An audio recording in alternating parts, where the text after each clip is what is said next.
modérateur, chers collègues, merci beaucoup pour cette invitation dans cette session passionnante. J'ai appris énormément de choses. Merci beaucoup Thomas. C'est très intéressant de mélanger nos réflexions autour de ce sujet. Alors, pas de conflit d'intérêts, les objectifs pédagogiques que vous avez dans le programme, on va parler de douleur et d'anxiété.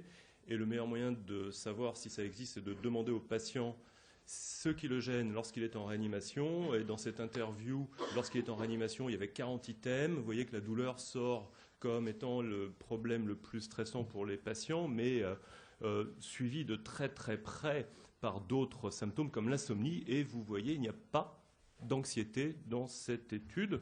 On la retrouvera plus loin dans cette étude de Pierre Calfon. C'est près de 1000 patients.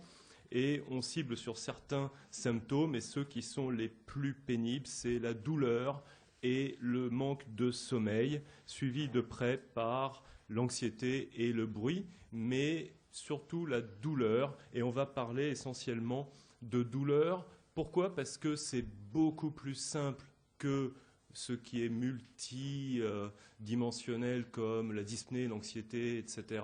Et c'est un prototype. On a réussi à standardiser les choses en prenant en charge mieux la douleur en réanimation. Et à partir de là, on pourra, par exemple, envisager l'anxiété. Donc la douleur, lorsqu'on la mesure avec des outils faciles que je vous montrerai après, eh bien, on la trouve chez les patients intubés ventilés en réanimation. C'est étude de lauréat à J2, J4, J6. Il y a 30% de douleur au repos et ça augmente au fil des jours. Et puis ça double au cours des soins douloureux. Alors, ils ont mal où les patients? Pour les patients chirurgicaux traumatisés, ils ont mal au niveau du site traumatisé ou chirurgical. Mais les patients médicaux ne sont pas en reste, avec globalement sur l'ensemble du séjour une incidence de douleur à peu près identique. C'est 50% des patients ont une douleur d'intensité modérée à sévère, qu'ils soient médicaux ou chirurgicaux. Mais les sites sont différents. Ils ont mal au dos et aux membres. Et puis, bien sûr, il y a tout un tas de types de douleurs qui peuvent aller de la céphalée au mal de gorge, à l'angine de poitrine, etc. Donc, le patient n'est que douleur, qu'il soit chirurgical ou médical, et le soin douloureux va le retrouver, puisque parmi ces 6 soins douloureux qui sont l'ablation d'un cathéter fémoral, la mise en place d'une voie centrale, bronchoaspiration, soin de plaie, ablation de drain, c'est le turning, lorsqu'on tourne les patients pour les nurser, pour changer les draps, faire la toilette, qui est le plus douloureux dans cette étude nord-américaine de près de 6000 patients.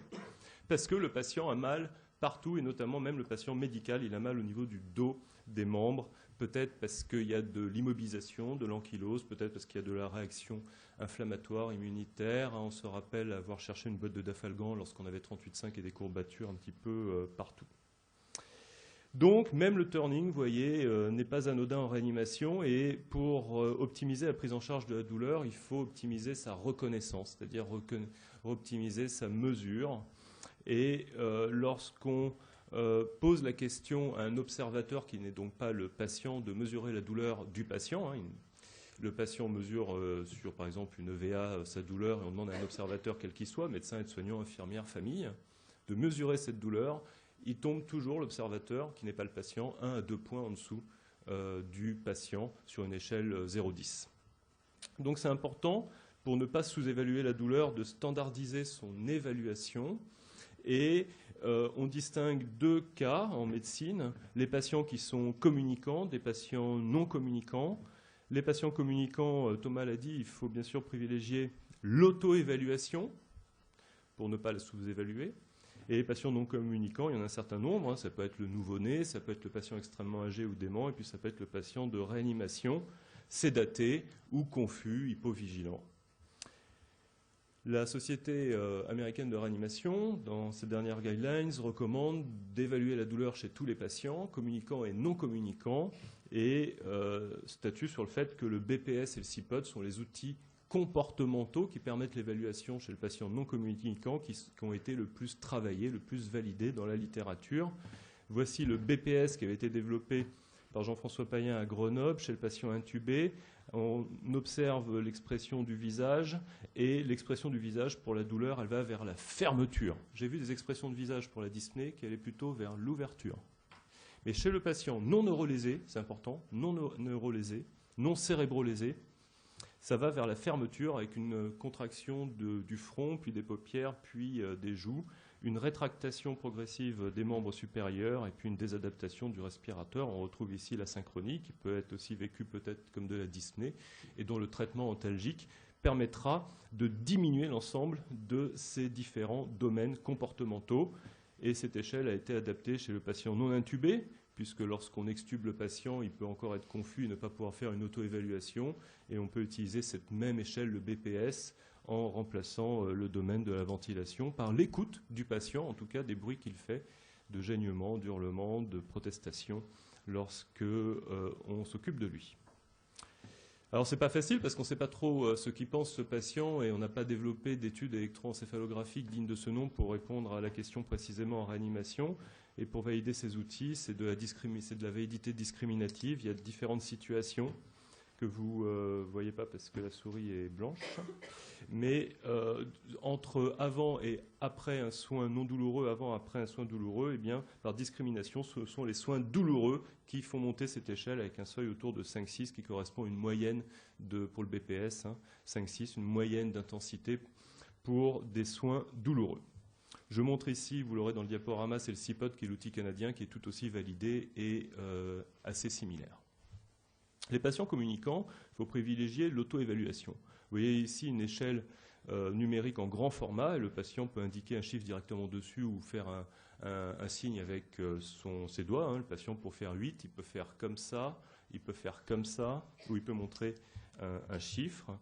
Et de savoir chez ces patients fatigués de réanimation, qui sont souvent intubés, dès lors qu'ils répondent aux ordres simples, quelle est la meilleure échelle d'auto-évaluation entre l'EVA vertical où on bouge le curseur et qui est le gold standard chez les algologues, puisque les patients ne peuvent pas se tromper. En bas, c'est pas beaucoup, en haut, c'est beaucoup. Dès que vous la rendez horizontale, l'échelle, ça devient plus compliqué, parce qu'il y a ceux qui lisent de gauche à droite et ceux qui lisent de droite à gauche. Et puis l'échelle verbale simple qui n'est pas simple, parce que demander à un patient intubé, est-ce que vous avez aucune douleur, douleur légère, modérée, intense, très intense, vous regardez, ça ne va pas être évident. Encore un chiffre, donner un chiffre entre 0 et 10, il peut essayer de faire un chiffre, mais là, ça ne va pas être évident. Et donc, vous pouvez vous aider de votre main, quand vous utilisez cette échelle qu'on dit de Likert en 5 items, mais qui peut être en plusieurs items, mais qui est recommandée pour la douleur en 5 items, vous pouvez présenter la main au patient pour l'aider à montrer quelle intensité c'est. Et puis, bien sûr, vous pouvez montrer l'échelle numérique en grand format. Il a le mode d'emploi directement. Donc, on est bien loin de tout ce qu'a montré Thomas de perspectives technologiques.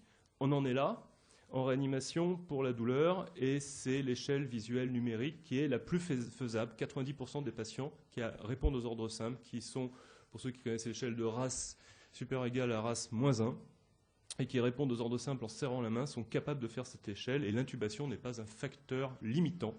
Seule la confusion mentale, le délirium est un facteur limitant. C'est la préférée, vous voyez, par une bonne moyenne de patients, et c'est la plus performante.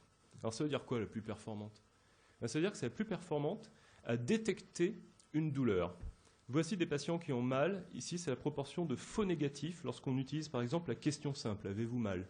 Les patients qui ont mal en réanimation, qui sont fatigués, ils répondent souvent non à tout. Ils glissent. Vous avez soif ? Non. Vous êtes dyspnéique ? Non. Je taquine. Vous voulez qu'on ouvre les stores et qu'on mette de la lumière et qu'on vous réveille et qu'on vous mette au fauteuil et marcher ? Non. Vous avez mal ? Non. Eh bien, dans 2 fois sur 3, ils répondent non. Avec l'échelle verbale simple, c'est mieux, c'est 1 fois sur 3. Avec l'échelle numérique, c'est 10% des cas. C'est-à-dire que la question simple ne suffit pas, et ça, c'est une véritable aide à se situer. Un chiffre, évidemment, ne fait pas tout. Il faut ensuite savoir où c'est que le patient a mal. Et ça, ce sont des patients qui arrivaient à détecter une douleur et qui a mené à un diagnostic. Par exemple, c'est simple, un seul exemple, mais il y en a une bonne dizaine, mais je n'ai pas 30 minutes. C'est le patient qui dit « vous avez mal ?» Non. Vous montrez l'échelle, il met 7. Mais vous avez mal où ? La gorge. Et pourquoi alors vous m'aviez dit non tout à l'heure quand je vous ai demandé si vous aviez mal ? Eh bien parce que hier, c'est toujours pareil, hier je me suis réveillé de mon opération terriblement, bon, l'opération me fait pas mal, mais alors, mal terrible au niveau de la gorge, cette sonde gastrique, je ne la supporte pas, cette sonde nasogastrique, et j'ai voulu en discuter avec l'infirmière, je me suis fait disputer. Donc si vous me posez la question si j'ai mal, non, l'opération, j'ai pas mal. Et bon, j'ai toujours ce problème-là, mais j'ai compris que voilà. Maintenant, si vous insistez, je tombe sur un spécialiste qui va jusqu'à me montrer une échelle numérique, oui, j'ai toujours ce petit problème-là. Donc c'est un alarme. Après, il y a certains patients qui ont des antécédents et des échelles d'emblée. Moi, je les vois en consultation pré-anesthésie. Patients qui ont je leur fais le VN en pré-anesthésie, 5 au fauteuil. Je dis, oh, bah oui. Il me dit, vous savez, c'est pire quand je suis au lit, c'est 8. J'ai un antécédent de spondylarthrite ankylosante. Mais je ne prends du Doliprane qu'à partir de 6. D'accord. Donc vous voyez, tout est relatif. Et puis, bien sûr, donc, le souhait du traitement. Voici cette patiente. Elle a un RAS 0, vigilance normale. Le BPS, échelle comportementale qui est à 3, c'est le score minimal. On lui montre l'échelle 0,10, elle met 6. On fait une échelle de délirium, elle est négative. 20 sur 20 à toutes les questions. Elle n'est absolument pas confuse. Et puis, si on pose la question, est-ce que vous êtes anxieuse? Oui. On ne va pas poser la question si elle était dyspnéique. On essaye chez les patients intubés. Mais chez les patients qui ont des lunettes à oxygène, bon, elle a de l'Optiflow, là, vous avez vu, mais nous, on utilise l'Optiflow à des petits débits. Ce n'est pas 50 litres minute. Et donc, pour l'IDE, et ça, c'est vraiment un cas quotidien, pour l'IDE, la patiente n'est pas algique, elle est anxieuse. En mesurant sa douleur, elle mesure son anxiété, peut-être. Toujours demander où c'est qu'elle a mal. Elle a mal à l'abdomen. C'est inquiétant, parce que en plus, elle a quelques petits signes septiques. On fait un scanner, et puis en post-transplantation hépatique, elle a une magnifique dilatation gastrique, une fistule biliaire. La patiente est prise en charge le jour même au bloc opératoire, et je vous garantis que c'est une photo et un cas clinique véridique. Donc attention, chez le patient communicant, ne pas vous fier à l'échelle comportementale, le BPS. Le BPS n'a été validé que chez les patients non communicants qui n'ont pas de contrôle social de leur comportement. Un patient qui est réveillé, le comportement n'est pas le même. Donc un patient qui est communicant, il faut privilégier l'auto-évaluation.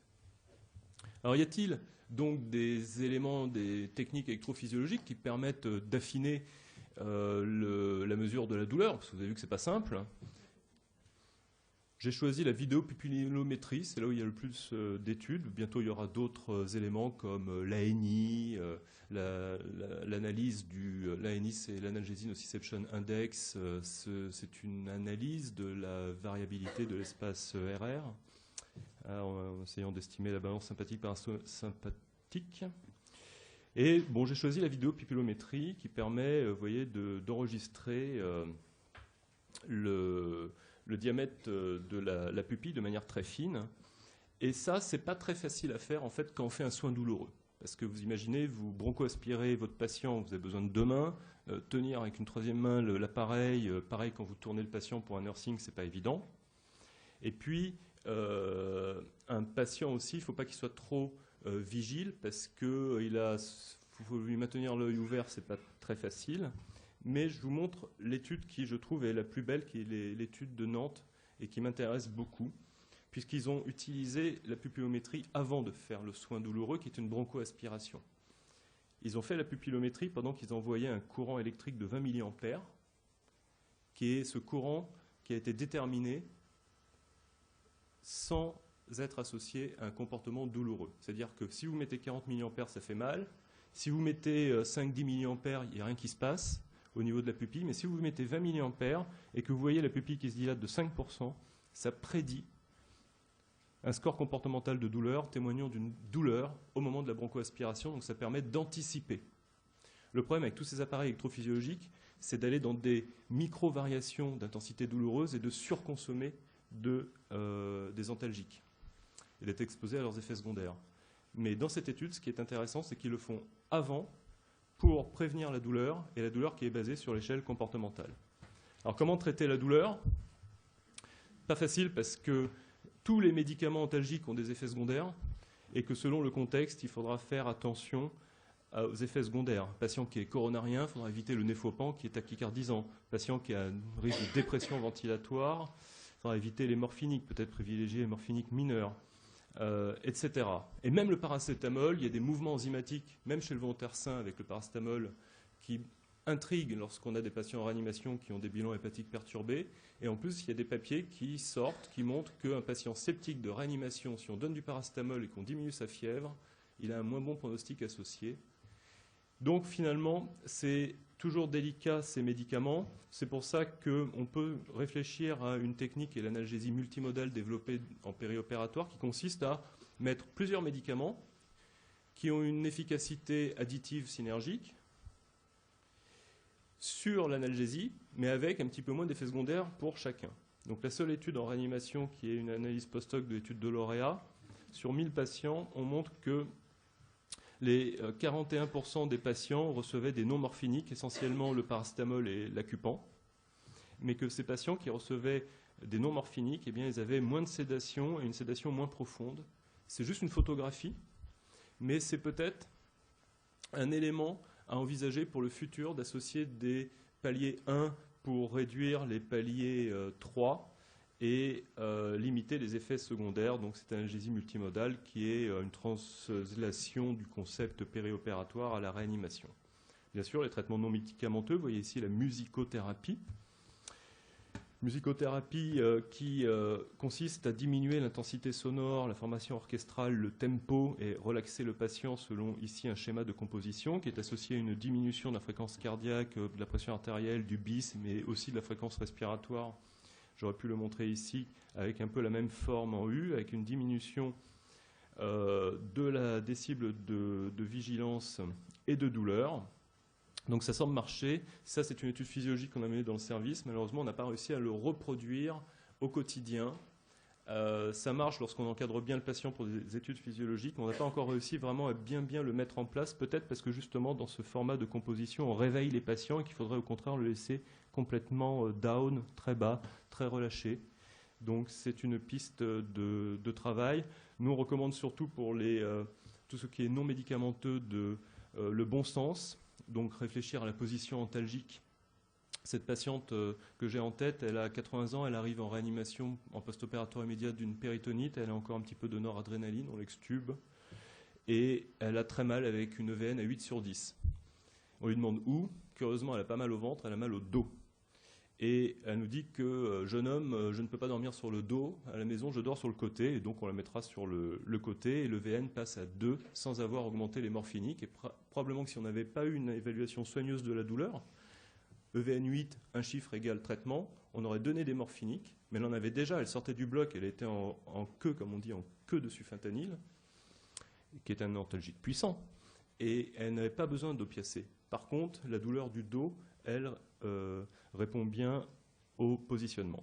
Puis pareil, un patient qui a un iléus important et on est très embêté parce qu'il a très mal et on ne sait pas trop quoi faire pour traiter la douleur, on peut utiliser les vessies froides.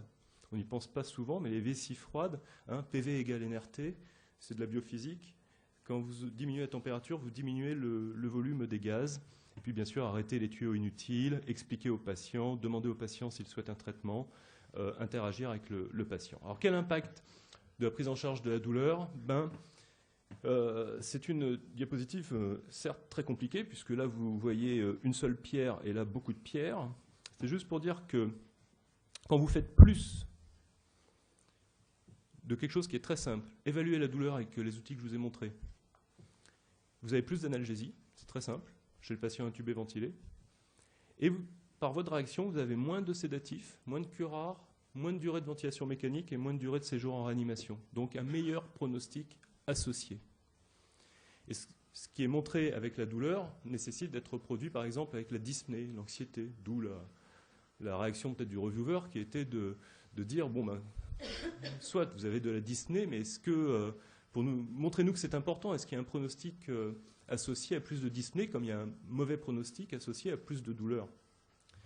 Et puis il y a des études avant-après qui ont été réalisées, ce sont des études contrôlées mais pas randomisées, parce qu'au niveau éthique, bravo à celui qui arrivera à avoir un CPP avec une étude randomisée, j'évalue versus j'évalue pas la douleur. Donc on transforme ça en des études contrôlées d'amélioration de la qualité, et en diminuant l'intensité de la douleur, son intensité, on montre qu'il y a une association à moins de durée de sédation, moins de durée de ventilation, donc un meilleur pronostic. Aussi un protocole de sédation ciblé sur l'évaluation de la douleur, ça permet de réduire les sédatifs. Mais aussi, la douleur elle est associée à plus de réponses de stress. Vous fabriquez du cortisol qui est immunosuppresseur, qui va être associé à un hypercatabolisme, une hyperglycémie, mais quand vous avez mal, vous fabriquez aussi des catécholamines, vous êtes tachycarde, hypertendu. Et je reprends une étude sur les soins douloureux. C'est l'étude récente, 5000 soins, mais internationale, pas que américaine, qui montre que le turning, c'est peut-être pas le soin le plus douloureux dans cette étude, mais c'est le soin douloureux le plus fréquent en réanimation. Et quand on s'est intéressé dans l'équipe, avec l'équipe médicale, l'équipe paramédicale et Audrey De Jong, qui a piloté ce travail, lorsqu'on s'est acharné à améliorer, vous voyez, l'analgésie pour le nursing du matin, quand on tourne le patient, eh ben on avait moins de douleurs sévères, mais on avait aussi moins d'incidents liés à la réponse de stress, moins de tachycardie, d'hypertension, de désaturation. Et l'anxiété dans tout ça, ben très rapidement, on devrait s'y intéresser, puisque c'est la première cause de désordre psy et neuro en Europe. En France, il y a plus de 10% de la population adulte qui a un trouble anxieux, donc on imagine qu'on doit en avoir aussi en réanimation. Pour le mesurer, ben là c'est moins facile, puisque l'anxiété, pour la définir, c'est un peu moins facile que la douleur, voire que la dyspnée. Ça repose sur des échelles adaptées à l'hôpital, mais peut-être pas à la réanimation. Vous avez ici plusieurs questions, 40 questions ici. Il y a une différence aussi entre l'anxiété et le stress aigu de réanimation. Une échelle intéressante, c'est l'échelle des visages de l'anxiété. Vous voyez que c'est pas comme de la douleur où on était sur la fermeture, hein, on est plutôt dans l'ouverture du faciès. Et puis tout simplement, il y a le VA. Et ça, c'est la très très belle étude qu'a montré Thomas, qu'elle y a participé en grande partie, où ils ont mesuré la dyspnée et l'anxiété avec une EVA toute simple. Et pour répondre à la question, c'est la dyspnée, chez les patients qui ont une dyspnée, 75% des patients sont anxieux. Les patients qui n'ont pas de dyspnée, c'est 25%. Donc une grande partie, effectivement, des patients qui ont une anxiété avaient une dyspnée. Qu'est-ce qu'ils ont fait? Ils n'ont pas donné de sédatifs. Ils n'ont pas donné de benzodiazépines, parce que les benzodiazépines, on sait que ça impacte sur la mémoire. Du coup, pas de mémoire. La mémoire, pour la cognition, c'est vraiment l'énergie princeps. Hein. Sans mémoire, pas de cognition. Pas de mémoire, désorientation, etc. Et qu'est-ce qu'ils ont fait? Donc, ils n'ont pas du tout donné ni de morphinique pour la dyspnée, ni de benzo pour l'anxiété. Ils ont réglé le respirateur. Ils ont montré une diminution des chiffres de VA, de dyspnée et d'anxiété. Et cette belle étude aussi parue dans le JAMA montrait que l'EVA, ici c'est l'EVA, diminue au cours de la musicothérapie, mais pas lorsqu'on utilise un placebo qui est le casque anti-bruit ou lorsqu'on n'utilise rien du tout. Donc des moyens simples pour diminuer l'anxiété. Donc en conclusion, ben, la douleur, c'est un peu le prototype de ce dont on parle lors de cette session. C'est un symptôme diagnostique et physiopathologique qui est majeur. Et il a été montré quand même, on a plusieurs études qui montrent qu'une meilleure prise en charge est associée à un meilleur pronostic. Donc ça doit guider les autres symptômes vers ça. Mais c'est aussi utilisé, c'est aussi permis, cette amélioration du pronostic, parce qu'on a mis en place des outils qui sont utilisables, validés en réanimation. Et ces méthodes sont à reproduire probablement pour tous les autres symptômes, l'anxiété, la dyspnée, le sommeil, les troubles du sommeil. Et puis, in fine, que ce soit pour ces autres symptômes, mais aussi pour la douleur, ce qu'il faudra maintenant, c'est mesurer l'impact, pas seulement en réanimation, mais aussi à long terme, après la sortie, et également auprès des familles. Voilà les pistes à venir. Merci beaucoup.